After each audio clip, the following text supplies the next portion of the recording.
அவ உங்கள விட்டு கொஞ்சம் கொஞ்சமா போற மாரி ஃபீல் ஆகுதா? நீங்க எத்தன வாட்டி வெளிய கூப்பிட்டாலும் அவ வரமாட்டேங்கிறா. உங்களுக்கு கரெக்ட்டா ரிப்ளை பண்ண மாட்டேங்கிறா. மெசேஜ் ஒண்ணும் பண்ண மாட்டேங்கிறா. கூடிய சீக்கிரம் பிரேக்கப் பண்ணிருவான்னு உங்களுக்கு தோணுதா? கரெக்ட்டான வீடியோல தான் நீங்க வந்திருக்கீங்க. ஸோ நான் என்ன சொல்ல வரேன்னா, நெறைய பசங்க பண்ற தப்பு அதுதான். ஒரு பொண்ணுட்ட இன்ட்ரெஸ்ட்டா இருப்பாங்க, பேசுவாங்க, நல்லா போகும். எங்கேயோ ஒரு இடத்துல கால் வைப்பாங்க. அப்புறம் அது எப்படி முடியும்? அவ கொஞ்சம் கொஞ்சமா பேசாம போவா. உடனே இவங்களும் கேட்பாங்க பசங்க, "ஏன் பேசாம இருக்க? என்னாச்சு? ஏதாச்சு? வா" அப்படி இப்படின்னு ரொம்ப நீடியாக ஆரம்பிச்சுருவாங்க. அவங்கள ரொம்ப இருக்கணும் அப்படின்னு ஆசைப்படுவாங்க. கடைசியில அதனாலேயே அவங்க இவங்கள விட்டுட்டு போயிருவாங்க. ஸோ இதில தப்பு எங்க நடக்குது? என்ன பண்றோம்? அத பத்தி நான் ஃபுல்லா எக்ஸ்ப்ளைன் பண்றேன். ஸோ நான் என்ன சொல்றேன்னா, ஒரு ஆம்பளை எப்படி இருக்கணும்னா, அவன் அவனோட கோல்ஸ், அவனோட மிஷன், அவனோட பர்ப்பஸ் அத நோக்கி தான் போயிட்டே இருக்கணும்.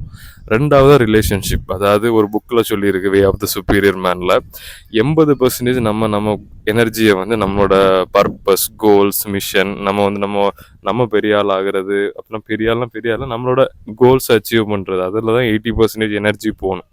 மீதி 20% வந்து நம்ம பொண்ணுங்க, இல்ல நம்ம ஃபன்னு, ப்ளே அதெல்லாம் 20% தான் இருக்கணும். ஸோ நான் நெறைய பசங்க பண்ற தப்பு என்னன்னா, அவங்க 100%மே அவங்க ஃபன்ன தான் தேடி போறாங்க. பொண்ணுங்க, லவ்வு இந்த மாரி விஷயங்கள். அதனாலேயே பொண்ணுங்க அவங்கள விட்டுட்டு போயிருவாங்க. ஸோ இங்க தப்பு எங்க நடக்குதுன்னா, நம்ம கூட இருக்கிறத விட, நம்ம அவ கூட இருக்கணும்னு ஆசைப்பட்டா, அவங்க நம்மள விட்டுட்டு போயிருவாங்க. ஏன்னா, நான் ஃபர்ஸ்ட்டு மேஸ்குலின் எனர்ஜி, ஃபெமினின் எனர்ஜினா என்னன்னு முழுசா எக்ஸ்பிளைன் பண்ணிடுறேன். மேஸ்குலின் எனர்ஜிங்கிறது ஃப்ரீடம் எனர்ஜி. அதாவது நம்ம வந்து எப்பவுமே மேஸ்குலின் எனர்ஜினா நம்ம ஒரு ஃப்ரீடம், தமிழ் சுதந்திரத்தை தான் தேடுவோம். டக்குன்னு இங்கிலீஷ் டீச்சரா தமிழ் வார்த்தை டக்குன்னு வரல. ஸோ வந்து சுதந்திரத்தை தான் எப்போவுமே தேடிப்போம். ஸோ எப்போ நமக்கு சுதந்திரம் தடையாக இருந்தாலும் அதை நம்ம தாண்டி நம்ம செல்லணும். டெத்து தான் அல்டிமேட் ஃப்ரீடம்லாம் சொல்லுவாங்க, இறந்து போகிறது. ஸோ அந்த மாதிரி நிறைய இங்கே வந்து ஆம்பளைங்க நினச்சி பாருங்க, சாக போகிற தருணத்துலேருந்து அப்படி வெளியே ஜெயிச்சு வந்துடுவாங்க. அதுதான் நமக்கு நல்ல இன்ஸ்பைரிங்காக இருக்கும். ஸோ நம்ம எனர்ஜி வந்து ஃப்ரீடம் எனர்ஜி, பொண்ணுங்க எனர்ஜி வந்து சரண்டரிங் எனர்ஜி. ஸோ இதை சொன்னால் நிறைய பேர் ஏற்றுக்க மாட்டாங்க. நான் வே ஆஃப் த சுப்பீரியர் மேன்லேருந்து தான் சொல்கிறேன். என்னோட கருத்தும் அதுதான். நம்புறவங்க நம்பாட்டவங்க, ஏற்றுக்காதவங்க போட்டு. அப்போ அவங்க எனர்ஜி வந்து லவ், எமோஷன். அவங்க மேஸ்குலின் ஃபேமிலின்னு வேற வேற எனர்ஜி இல்லை, நம்மளும் பொண்ணுங்களும் ஒரே எனர்ஜி இல்லைல்ல. அவங்க அவங்களோட நோக்கம் வந்து சரண்டர் பண்ணது. ஓ, இவன் நல்ல ஒரு ஆம்பளை, இவன் பவர்ஃபுல்லான மேஸ்குலினான ஒரு ஆம்பளை, நான் என்ன இவன்கிட்ட சரண்டர் பண்ணுறேன் அப்படி அவங்க பண்ணுவாங்க. நிறைய பசங்க பண்ணுற தப்பு என்னன்னா, ரொம்ப நீடி ஆயிடுவாங்க. ஓ, எனக்கு இவ வேணும், எனக்கு இவ வேணும்னு தேட ஆரம்பிச்சிருவாங்க. நான் அவங்கள குறை சொல்லலை, உங்கள் டெஸ்டாஸ்டரோன் பண்ண வைக்குது. ஆனால் நமக்கு அதோட பெட்டராக நமக்கு ஒரு வழி இருக்குது. நமக்கு எது யூஸ்ஃபுல்லாக அதை நம்ம பண்ணுவோம். ஏன்னா நான் கூட அப்படி தான் ஒரு காலத்தில் இருந்தேன். ஸோ நீங்கள் என்ன பண்ணலான்னா, நீங்கள் அவளை தேடி போகிறது பதிலாக உங்கள் கோல்ஸை தேடி போகலாம். ஸோ சிம்பிளாக நான் சொல்லிட்டேன். ஆனால் நான் எதுக்கு அப்படி சொல்கிறேன்னா, அதான் உங்களுக்கு இருக்க ஒரே வழி. இப்போ நீங்கள் அவளை தேடி போனீங்கன்னா, அவளோட மேஸ்குலின் எனர்ஜியை வெளியே கொண்டு வந்துடுவா. ஏன்னா நீங்கள் உங்கள் ஃபெமினின் எனர்ஜியிலே இருக்கீங்க.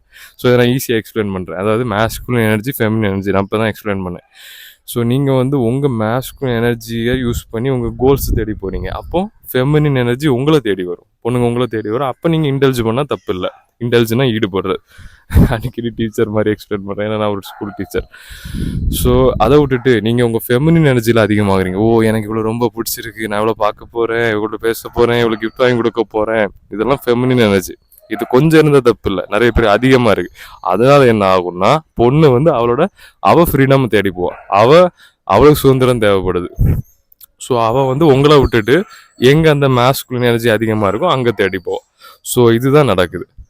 ஸோ நான் என்ன சொல்கிறேன்னா, நான் ஒரு எக்ஸாம்பிளே சொல்கிறேன். நான் பண்ண ஒரு எக்ஸாம்பிளாக, நான் வந்து முந்தி ஒரு பொண்ணுகிட்ட பேசுவேன். அந்த பொண்ணு பேர் சொல்ல விரும்பலை, சொல்லணும்னு ரொம்ப ஆசையாக இருக்கேன், வேண்டாம். ஸோ அந்த பொண்ணு அவள் ரொம்ப நல்ல பொண்ணு இல்லை. சரி, நான் யாரையும் பற்றியா தப்பாக பேசக்கூடாது, ஓகே.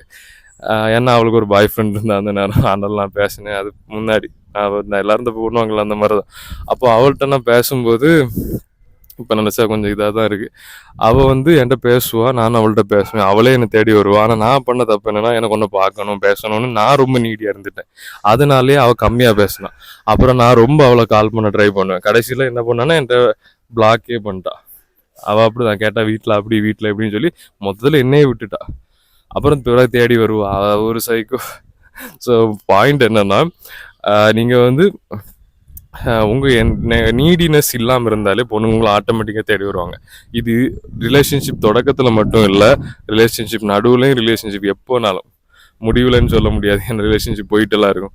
ஸோ எப்போவுமே உங்கள் ரிலேஷன்ஷிப்பில் எந்த கட்டத்துலையுமே நீங்கள் வந்து அவள் உங்களை தேடுறதை விட நீங்கள் அவளை தேடக்கூடாது. அப்போ தான் கரெக்டான டைனாமிக்காக இருக்கும்.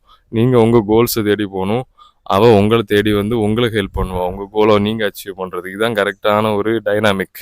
டைனாமிக்னா ஒரு வழி, ஒரு கரெக்டான ஒரு அமைப்பு அந்த மாதிரி.